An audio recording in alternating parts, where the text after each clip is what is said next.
इस चेहरे को जरा ध्यान से देख लीजिए। नाम है जस्टिस शेखर कुमार यादव। अभी इनको लेकर बहुत सारे विवाद हैं, क्योंकि बहुत सारी विवादित बातें इन्होंने बोली हैं, मगर इनके इतिहास में झांकने से पता चलता है कि हुजूर बहुत पुराने खिलाड़ी हैं। यानी व्हाट्सएप यूनिवर्सिटी, गोदी मीडिया और आईटी सेल के गुर्गों की जितनी क्वालिटी है वो सब इनके भीतर कूट कूट कर भरी हुई है। तो आज उसी क्वालिटी को जांचेंगे, पोस्टमार्टम करेंगे। उधर महाराष्ट्र का कोल्हापुर और कोल्हापुर का जिला और सेशन कोर्ट, इसी कोर्ट के जज के खिलाफ एफआईआर हो गई। जज साहब पर आरोप है कि उन्होंने जमानत देने के लिए एक बेटी से 5 लाख रुपए की रिश्वत ली है। अतुल सुभाष ने जौनपुर की फैमिली कोर्ट के जज पर 5 लाख रुपए मांगने का आरोप लगाया था और उस जज के खिलाफ कोई कार्रवाई नहीं हो रही, न कोई जांच हो रही है। लेकिन कोल्हापुर की जज के खिलाफ रिश्वत लेने का आरोप साबित हो गया है। जज और उनके 3-4 गुर्गों के खिलाफ एंटी करप्शन ब्यूरो ने कार्रवाई शुरू कर दी। हुआ यूं था कि फाइनेंशियल फर्जीवाड़े के आरोप में एक महिला का पिता जेल में था और उसे जमानत देने के लिए जज साहब ने 5 लाख रुपए की मांग की थी। इस मामले में न्यायपालिका के भ्रष्ट होने की पोल खोल दी है। यह बताता है कि किस तरह हमारे जज जमानत देने के नाम पर पैसा बना रहे हैं, घूसखोरी कर रहे हैं, पेशकार घूस ले रहा है और अदालतों में भ्रष्टाचार चरम पर है। इस देश में न्याय की आखिरी उम्मीद अदालतों से होती है। लोग चारों तरफ से दौड़कर जब थक हार जाते हैं तो अदालत का रास्ता अपनाते हैं, कहते हैं कि I will see you in the court, यानी अदालत में देख लेंगे तो भरोसा होता है। लेकिन न्यायपालिका इतनी भ्रष्ट हो चुकी है कि जमानत की भी बोले लगने लगी है, जज रेट तय करने लगे हैं। न्यायपालिका सिर्फ भ्रष्ट ही नहीं हुई, ये सांप्रदायिक भी हो गई है, नफरती हो गई है। बार बार इसके सबूत सामने आ रहे हैं। इलाहाबाद हाईकोर्ट के जज शेखर यादव के खिलाफ सुप्रीम कोर्ट ने संज्ञान लिया। सीनियर वकीलों ने जज को हटाने की मांग की। सांसदों ने संसद में जज को इंपीच करने के लिए प्रस्ताव लाने का ऐलान कर दिया। नेशनल कॉन्फ्रेंस के सांसद रुहुल्लाह मेहंदी और कपिल सिब्बल इस मामले को लेकर आगे बढ़ रहे हैं, सांसदों से प्रस्ताव पर हस्ताक्षर करवा रहे हैं। सवाल यह है कि हिंदुत्व के झंडा बरदार जज साहिब का क्या होगा? उन्हें हटाया भी जा सकेगा या फिर कुर्सियां परमानेंट रहेगी? क्योंकि राजनीतिक रूप से कुछ होगा इसके आसार बहुत कम नजर आते हैं। आखिरी उम्मीद यहीं से है। कुल मिलाकर घुमा फिराकर आखिरी उम्मीद यहीं से निकलती है। देखना यह है कि सुप्रीम कोर्ट नफरती चिंटू वाली मानसिकता वाले इस जज के साथ क्या करता है। इनकी कुर्सी बरकरार रखता है या फिर कुछ और होता है? किस तरह एक बार फिर से आखिरी उम्मीद सुप्रीम कोर्ट से ही लगाई जा सकती है, उस पर बात करेंगे। चीफ जस्टिस को बताना है कि क्या इस देश में मुस्लिमों से नफरत पालने वाला जज संविधान की रक्षा कर पाएगा, वो मुसलमानों को न्याय दे पाएगा? क्या ऐसा जज हिंदुत्व का स्लीपर सेल नहीं है? क्या वो जज रहने के लायक भी है? सुप्रीम कोर्ट को यही तय करना है। और अगर सुप्रीम कोर्ट ऐसा नहीं करता है तो फिर क्या होगा? आज के इस वीडियो में इलाहाबाद हाईकोर्ट के जज जस्टिस शेखर कुमार यादव की फाइल खोलेंगे और बताएंगे कि कैसे जज की कुर्सी पर होने के बावजूद साहेब सत्ता की चाटुकारिता करते रहे हैं। लंबा इतिहास। तो आज नफरत से भरे यादव जी की हिस्ट्री का पोस्टमार्टम बहुत तगड़े से करेंगे। उससे पहले आप सभी से एक छोटी सी अपील है, पहली बार है तो चैनल को सब्सक्राइब करके घंटी बजा दीजिएगा टन से। हर एक वीडियो को लाइक और शेयर करना आपकी जिम्मेदारी है। इसके अलावा यदि आपको हमारा काम पसंद आता हो तो इस QR कोड या फिर मोबाइल नंबर का प्रयोग करते हुए जो भी हो सके हमें आर्थिक सहयोग भेजने का प्रयास जरूर करें, क्योंकि आप भी जानते हैं हम किसी धन्ना सेठ या राजनीतिक दल के दम पर नहीं चलते, तभी आपके मुद्दों पर बात कर पाते हैं। झूठ फैलाने के लिए, नफरत फैलाने के लिए, देश में आग लगाने के लिए उनके पास बड़ा बड़ा गोदी मीडिया है, बड़े बड़े सेठ हैं, हमारे पास सिर्फ आप हैं। इसलिए अपना सहयोग बनाए रखिए। इलाहाबाद हाईकोर्ट के जस्टिस यादव को हाल फिलहाल में भले ही पद से हटाने की बात जोरों पर हो रही हो, लेकिन ये पहली बार नहीं था जब जस्टिस यादव ने मुसलमानों के खिलाफ नफरत को पब्लिकली उड़ेल दिया हो या फिर नफरत भली उल्टी की हो। इलाहाबाद हाईकोर्ट में विश्व हिंदू परिषद के मंच से जस्टिस यादव ने जो कहा वो उनके अंदर से बहुत सालों से भरा हुआ है, उनके भीतर बहुत सालों से भरा है। समान नागरिक संहिता पर बोलते हुए उन्होंने कहा था कि ये देश बहुसंख्यकों यानी हिंदुओं की इच्छा के मुताबिक चलेगा। जस्टिस यादव ने बाकायदा शपथ ली और कहा था कि देश में जल्द ही समान नागरिक संहिता लागू की जाएगी। जज साहब ने भाषण में रामलला की मुक्ति की बात की और कहा कि उनके पूर्वजों ने अयोध्या में भव्य राम मंदिर के निर्माण के लिए बलिदान दिया और इसी बलिदान के चलते मंदिर का निर्माण हुआ। मुस्लिम समाज के लोगों को जस्टिस यादव ने कठमुल्ला करार दिया और कहा कि उनसे दयालु होने की उम्मीद नहीं की जा सकती। 34 मिनट के भाषण में यादव ने भारत को विश्व गुरु बनाने की बात की और यह भी कहा कि यह टारगेट सिर्फ हिंदू ही हासिल कर सकता है और कोई नहीं। जज साहब ने चेतावनी दी कि हिंदुओं के भीतर यह भावना मर गई तो देश को तालिबान या बांग्लादेश बनने में समय नहीं लगेगा। हिंदुओं को कायर नहीं समझा जाना चाहिए। अब आप सोचिए कि यह एक जज की भाषा है और जज नहीं जस्टिस की भाषा है या बजरंग दल के किसी छुटभैया नेता की भाषा है। जज साहब ने सीधे तौर पर यह तो नहीं कहा कि एक रहेंगे तो सेफ रहेंगे, लेकिन ये जरूर कह दिया कि इस नारे में एक ताकत छिपी हुई है। याद करिए, महाराष्ट्र और झारखंड के चुनाव में बीजेपी ने इस नारे को कितना भुनाया। उत्तर प्रदेश के उपचुनाव में योगी यही नारा लगाते थे और हाई कोर्ट में बैठा हुआ एक जज इस नारे को जायज ठहरा रहा है। हमने इस चैनल पर जस्टिस यादव के इलाहाबाद हाई कोर्ट में दिए गए भाषण पर एक और वीडियो पहले बनाया था, आप उसे भी जरूर देखिएगा, ये वाला। लेकिन ये पहली बार नहीं है जब जज साहब के बयानों से बवाल मचा है। आइए शुरू करते हैं हुजूर के फैसलों का पोस्टमार्टम, क्योंकि नफरत के खिलाफ अब आवाज नहीं उठाई गई तो फिर बहुत देर हो जाएगी। वैसे देर तो हो भी गई है, लेकिन अब और ज्यादा देर हो जाएगी। 3 साल पहले जुलाई 2021 में जस्टिस यादव ने एक आरोपी जावेद को जमानत देने से इनकार कर दिया। जावेद पर आरोप था कि उसने एक महिला का धर्म परिवर्तन कराया था। अपने फैसले को जायज ठहराने के लिए जज साहब ने तर्क दिया था कि हिंदुस्तान में धार्मिक कट्टरता, लालच और भय की कोई जगह नहीं है। अगर कोई हिंदू अपमानित होने के बाद धर्म परिवर्तन करता है तो देश कमजोर होता है, विनाशकारी शक्तियों को फायदा मिलता है। यहां सीधे तौर पर जस्टिस यादव के अंदर मुसलमानों के प्रति नफरत को पहचाना जा सकता था। उन्हें मुसलमानों में विनाशकारी शक्तियां दिखाई देती हैं।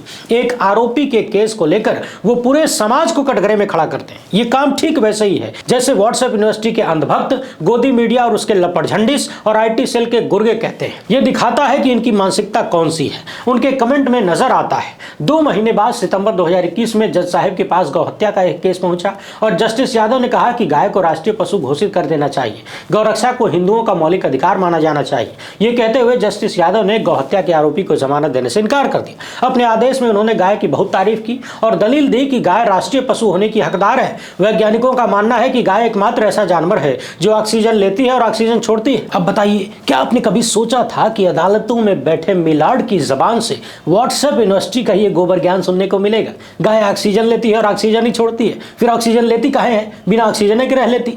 जज साहब का विश्वास है कि गाय के दूध, दही, घी, मूत्र और गोबर से बना पंचगव्य कई रोगों के उपचार में मदद करता है। भारत में यज्ञ के दौरान गाय के दूध से बने घी का इस्तेमाल करने की परंपरा है, क्योंकि इससे सूर्य की किरणों को विशेष ऊर्जा मिलती है जो बारिश का कारण बनती है। बताइए कितना तगड़ा ज्ञान है। गाय का घी जलता है तो उससे सूर्य को ऊर्जा मिलती है, वो सूर्य जो न जाने कितनों को ऊर्जा देता है। ये सब जस्टिस यादव की थियरी है, ये व्हाट्सएप यूनिवर्सिटी का ज्ञान है। अब आप सोचिए कि ये व्यक्ति पढ़ लिख कर जज बना है या फिर बनाया गया है, बिठाया गया है, अपना सिस्टम तैयार किया गया है किसी विश्वगुरु द्वारा। जरा पता लगाते रहिए। जब गाय का कल्याण होगा तभी देश का कल्याण होगा, ये भी जस्टिस यादव कहते हैं। उन्होंने अपने आदेश में कहा था कि कोई भी व्यक्ति गाय का मांस खाने के मौलिक अधिकार का दावा नहीं कर सकता। साथ ही गौरक्षा को हिंदुओं का मौलिक अधिकार घोषित करने के लिए कानून बनाया जाना चाहिए। अब मेरे हिसाब से तो जस्टिस यादव को तुरंत उठा के नॉर्थ ईस्ट के राज्यों में भेज देना चाहिए, जहां पर भाजपा के लोग ही हाल फिलहाल में शंकराचार्य का विरोध कर रहे थे, क्योंकि ये गायों को बचाने की रैली निकाल रहे थे।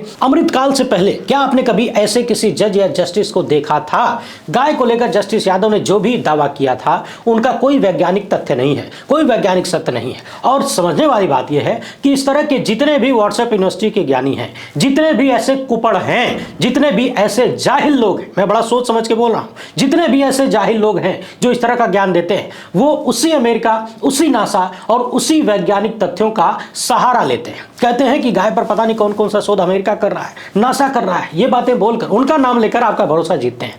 दूध, दही और घी खाने से इंसान को एनिमल प्रोटीन मिलता है। गौ मांस भी पूरी दुनिया में खाया जाता है। मेघालय, मणिपुर, केरल, असम और तमाम राज्यों में जब शंकराचार्य और मुक्तेश्वरानंद गौ हत्या के खिलाफ अभियान चलाने पहुंचे थे तो भाजपाइयों ने इसका विरोध किया। शंकराचार्य ने कहा कि मुसलमानों ने मेरा स्वागत किया, मगर भाजपाइयों ने विरोध किया। और ये तब हुआ था जब दिल्ली में नरेंद्र मोदी की सरकार है, डबल इंजनों की सरकार चल रही है। नॉर्थ ईस्ट के ज्यादातर राज्यों में बीजेपी सरकार का हिस्सा है या फिर उसकी सरकार है। मतलब हिंदुस्तान में लोग गौ मांस खाते हैं और इस पर रोक लगाने को अपनी संस्कृति के खिलाफ मानते हैं, विरोध करते हैं। दिक्कत इस बात की है कि जस्टिस यादव जैसे लोग कुएं की मेंढक होते हैं और हर चीज को भगवा चश्मे से देखते हैं। इस बात में कोई सच्चाई नहीं है कि गाय ऑक्सीजन लेती है और ऑक्सीजन छोड़ती है। दुनिया का ऐसा कोई जीव नहीं हो सकता। ऑक्सीजन अगर छोड़ना ही होगा तो लेने की जरूरत क्या है? ऐसे ही लोग तय नहीं कर पाते हैं कि जूस पीना है कि मूत्र पीना है। 2014 के बाद देश में गौमूत्र पीने वालों की संख्या में जबरदस्त इजाफा हुआ, क्योंकि सोशल मीडिया पर गौमूत्र की वकालत करने वाले अनेक बाबा दिख जाते हैं। गोदी मीडिया के एक सबसे तेज चैनल की एंकर ने भी एक बार गाय के ऑक्सीजन लेने और ऑक्सीजन छोड़ने को लेकर दावा किया था और आज भी वो क्लिप अक्सर सोशल मीडिया पर वायरल होती रहती है। लगता है कि जस्टिस यादव ने शायद वहीं से प्रेरणा ली हो या फिर व्हाट्सएप यूनिवर्सिटी का ज्ञान हो। 2021 का साल ऐसा था कि हर महीने जस्टिस शेखर कुमार यादव किसी न किसी केस में प्रवचन देते थे, क्योंकि इसी साल उन्हें परमानेंट किया गया था। एक बात और बता दूं, व्हाट्सएप यूनिवर्सिटी के जितने भी ज्ञानी होते हैं वो वो बड़े छिछलेपन के शिकार होते हैं। उनको अपना जो व्हाट्सएप में सुबह सुबह आता है वो पढ़ने के बाद जब तक वो 2-4 जगह उसकी उल्टी न कर दें तब तक उनको संतोष नहीं मिलता है। अक्टूबर 2021 में राम और कृष्ण के खिलाफ फेसबुक पोस्ट करने के आरोप में गिरफ्तार दलित युवक आकाश जाटव को जमानत देते हुए जस्टिस यादव ने जोर देकर कहा था कि अभिव्यक्ति की स्वतंत्रता के नाम पर किसी को भी दूसरों को धार्मिक भावनाओं को ठेस पहुंचाने का अधिकार नहीं है और राम और कृष्ण भारतीयों के दिल में बसते हैं। उन्होंने ये भी कहा कि संसद को रामकृष्ण, गीता, रामायण, महर्षि वाल्मीकि और वेद व्यास का सम्मान करने वाला कानून बनाना चाहिए क्योंकि वे भारत की संस्कृति और परंपरा का हिस्सा है। हाई कोर्ट के जज साहब ने गीता और रामायण के स्कूलों में पढ़ाए जाने की वकालत भी की थी। दिसंबर 2021 का टाइम था। यूपी में विधानसभा चुनाव की आहट तेज हो गई थी। कोरोना का ओमिक्रॉन वेरिएंट तबाही मचाए हुए था। जस्टिस यादव ने केंद्र सरकार के वैक्सीन अभियान की खूब तारीफ की और यूपी सरकार से विधानसभा चुनाव टालने की अपील कर दी। जज साहब की दुहाई थी कि रैलियों में भीड़ आने से संक्रमण बढ़ेगा, इसलिए चुनाव टाल दिया जाए। अब समझिए कि अगर चुनाव टलता तो क्या होता, यूपी में संवैधानिक संकट खड़ा हो जाता। चुनाव नहीं होते तो योगी की सरकार को और टाइम मिलता। मगर अच्छा हुआ कि विश्व गुरु के गुलाम चुनाव आयोग ने जज साहब की बात नहीं मानी। इलाहाबाद हाईकोर्ट में जस्टिस यादव का कार्य 2019 में एक एडिशनल जज के रूप में शुरू हुआ। जब उन्होंने एडिशनल जज की शपथ ली तो यूपी और केंद्र में बीजेपी की सरकार थी। इससे पहले वो वकील थे। 1988 में इलाहाबाद यूनिवर्सिटी से कानून की पढ़ाई करने वाले जस्टिस यादव ने 8 सितंबर 1990 को वकील के तौर पर रजिस्ट्रेशन कराया और हाई कोर्ट में ही प्रैक्टिस करके अपने कानूनी करियर की शुरुआत की। जस्टिस यादव ने यूपी सरकार के सरकारी वकील के तौर पर काम भी किया। 2019 में एडिशनल जज बनने के बाद जस्टिस शेखर कुमार यादव मार्च 2021 में हाई कोर्ट के परमानेंट जज हो गए और उसके बाद से उन्होंने खुलकर हिंदुत्व के पक्ष में बैटिंग शुरू कर दी। जब तक वे परमानेंट नहीं हुए थे चुप रहते थे, कम बोलते थे, लेकिन जैसे ही परमानेंट हुए गाय, गोबर, गोमूत्र और हिंदुत्व की राजनीति की वकालत करने लगे। अब अगर उन्हें सुप्रीम कोर्ट नहीं हटाता है या फिर संसद में उन्हें इम्पीच नहीं किया जाता है तो वे मार्च 2026 में जज के तौर पर रिटायर होंगे। मोदी योगी सत्ता के साथ जस्टिस शेखर यादव के अदृश्य गठजोड़ को ऐसे समझिए कि परमानेंट जज होने के 3 साल बाद ही उन्हें ब्रिटिश संसद के हाउस ऑफ लॉर्ड्स के इटली हॉल में भारत के अग्रदूत 2024 में विकसित भारत के मार्ग पर अग्रसर विषय पर भाषण देने के लिए बुलाया गया था। अगर सत्ता की सह नहीं होती तो जस्टिस यादव लंदन न जा पाते, लेकिन उन्हें चुना गया तो कोई कारण रहा होगा। चीफ स्पीकर के तौर पर जस्टिस यादव ने कहा कि विदेशी शक्तियों ने भारत को कई बार लूटा है लेकिन देश अभी भी मजबूती से खड़ा है, अपनी संस्कृति और आदर्शों के दम पर आगे बढ़ रहा है। लंदन के इस कार्यक्रम में जज साहब ने अपना परिचय देते हुए कहा कि वे उस देश के वासी हैं जहां गंगा बहती है, जहां गाय, गंगा और भगवत गीता का पवित्र महत्व है और जहां हर बच्चा भगवान राम है। लाइव लॉ की रिपोर्ट के मुताबिक इस भाषण में जस्टिस यादव ने पीएम मोदी की जमकर तारीफ की। इसलिए हमने कहा कि जस्टिस यादव के पीछे एक अदृश्य शक्ति खड़ी है, क्योंकि एक जज जब सत्ता की तारीफ करने लगे तो समझ जाइए कि वो निष्पक्ष नहीं है। अब आपको बताते हैं कि विपक्ष के नेता क्यों जस्टिस शेखर कुमार यादव के खिलाफ मोर्चा खोले हुए हैं और संसद में महाभियोग यानी इंपीचमेंट लाने की बात कर रहे हैं। इंडिया गठबंधन के 36 सांसदों ने कपिल सिब्बल के पिटीशन पर हस्ताक्षर कर दिए हैं। राज्यसभा में इंडिया गठबंधन के कुल 85 सांसद हैं और कपिल सिब्बल ज्यादा से ज्यादा सांसदों के हस्ताक्षर लेने की कोशिश कर रहे हैं। जिन लोगों ने पिटीशन पर हस्ताक्षर किए हैं उनमें कांग्रेस के दिग्विजय सिंह, जयराम, विवेक तनखा, आम आदमी पार्टी के संजय सिंह, टीएमसी के साकेत गोखले और सागरिका घोष, आरजेडी के मनोज कुमार झा, सपा के जावेद अली खान, सीपीआईएम के जॉन ब्रिटास और सीपीआई के संतोष कुमार शामिल हैं। कपिल सिब्बल संविधान के आर्टिकल 124(4) और आर्टिकल 124(5) के साथ जजेज इंक्वायरी एक्ट के सेक्शन 3(1)(b) के तहत जस्टिस यादव के खिलाफ महाभियोग चलाने की मांग कर रहे हैं। जजेज इंक्वायरी एक्ट 1968 के मुताबिक किसी भी जज के खिलाफ महाभियोग प्रस्ताव राज्यसभा या लोकसभा के जरिए ही लाया जा सकता है।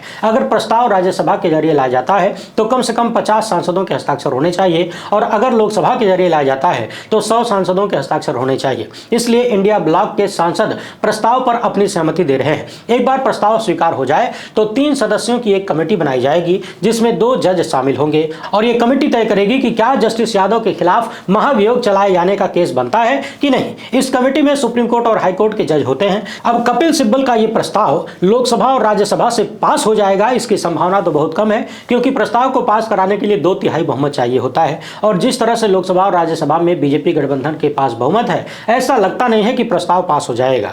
हाँ, इससे यह होगा कि मोदी सरकार एक नफरती जज को बचाने को लेकर एक बार फिर से एक्सपोज हो जाएगी। इससे पहले संसद में हाईकोर्ट के 4 जजों के खिलाफ महाभियोग का प्रस्ताव लाया गया है, जबकि सुप्रीम कोर्ट के 2 जजों को हटाने का प्रस्ताव लाया गया था। आखिरी बार महाभियोग सुप्रीम कोर्ट के चीफ जस्टिस दीपक मिश्रा के खिलाफ लाया गया था, लेकिन किसी भी जज के खिलाफ प्रस्ताव पास नहीं हो पाया। जस्टिस शेखर कुमार यादव के इलाहाबाद हाईकोर्ट में दिए गए भाषण पर इंडियन एक्सप्रेस ने एक संपादकीय लिखा और कहा कि जज साहब ने जो किया है वो कानून के हिसाब से नहीं है। अपने पूरे भाषण में जस्टिस यादव ने जो भाषा बोली है उसे देखिए तो साफ नजर आता है कि वो कहना क्या चाहते हैं। वे हम और आप की भाषा बोलते हैं, हम यानी हिंदू और आप यानी मुसलमान। वे हमारी गीता और आपकी कुरान कहकर अंतर पैदा करते हैं। कानून और संविधान जजों के निष्पक्ष होने की बात करते हैं, लेकिन जस्टिस यादव खुलकर एक धर्म की साइड लेते हैं, हिंदुत्व की वकालत करते हैं, उसकी तरफदारी करते हैं। हकीकत यह है कि हाईकोर्ट का जज देश की 20% आबादी को दोयम दर्जे के नागरिक की तरह ट्रीट करता है, उसका अपमान करता है। एक जज का हिंदुओं को परिभाषित करना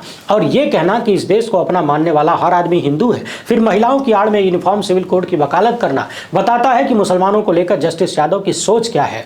जज साहब जब ये कहते हैं कि मुस्लिम उदार और सहिष्णु नहीं होते हैं तो वे एक्सपोज हो जाते हैं। जस्टिस यादव का भाषण ऐसा था कि उसने समाज के हर आदमी को गुस्से से भर दिया, लेकिन जस्टिस यादव को पता है कि उन्होंने लक्ष्मण रेखा पार की है और वो ये भी जानते हैं कि मीडिया उनके बयानों को कैसे हाईलाइट करेगा और बात यहां तक पहुंचेगी ये भी जानते हैं। लोग कहेंगे कि देखिए हाईकोर्ट का जज क्या कह रहा है। जस्टिस शेखर कुमार यादव मुसलमानों के प्रति अपनी नफरत को बड़े गर्व से दिखा रहे हैं और उसकी सेकी बघारना सुप्रीम कोर्ट को रास नहीं आया। सुप्रीम कोर्ट ने इलाहाबाद हाईकोर्ट के जस्टिस यादव के बारे में जानकारी मांगी, कागज दिखाने को कहा। सिविल सोसाइटी ने जस्टिस यादव के खिलाफ आक्रोश जताया है, विपक्ष ने आवाज बुलंद की है। सबने कहा है कि जस्टिस यादव के खिलाफ एक्शन लिया जाए और संवैधानिक तौर पर एक कड़ा संदेश दिया जाए, लेकिन राजनीतिक तौर पर कुछ होगा इसे लेकर संदेह है। निगाहें सुप्रीम कोर्ट पर हैं कि वो एक नफरती जज के खिलाफ क्या एक्शन लेता है। संविधान की रखवाली सुप्रीम कोर्ट के पास है और अब चीफ जस्टिस को तय करना है, यानी संजीव खन्ना साहब को तय करना है कि संविधान में मुसलमानों को दिए गए हक और अधिकार की रक्षा कैसे होगी, इस देश के अल्पसंख्यकों का क्या होगा। केवल जस्टिस यादव के बयान से सुप्रीम कोर्ट के दूरी बना लेने से बात नहीं बनेगी। जानकारी मांग लेने और मामले का संज्ञान लेने से भी कुछ नहीं होने वाला है। अल्पसंख्यकों खासतौर पर मुसलमानों का न्यायपालिका में विश्वास बहाल करना है तो आपको एक स्टैंड लेना होगा। चीफ जस्टिस संजीव खन्ना को एक कड़ा फैसला देना होगा और जस्टिस यादव को बताना होगा कि न्यायपालिका का मतलब क्या है। संविधान कोई फुटबॉल नहीं है कि कोर्ट में बैठा कोई भी मिलाड़ उसे लात मारता रहे और हिंदुत्व के ठेकेदार गेम का मजा लेते रहे। तो कुल मिलाकर नफरती जस्टिस शेखर यादव के मामले में अब राजनीतिक रूप से कुछ बहुत बड़ा एक्शन होने की उम्मीद बहुत कम है। देखना यह है कि सुप्रीम कोर्ट क्या करता है, यानी सीधे शब्दों में कहें तो अब सुप्रीम कोर्ट के हवाले संविधान साथियों। वीडियो पसंद आई हो तो ज़्यादा से ज़्यादा लोगों तक पहुंचाएं। पहली बार हैं तो चैनल को सब्सक्राइब कर लीजिए। हमसे जुड़ने के लिए बहुत बहुत धन्यवाद। जय हिंद।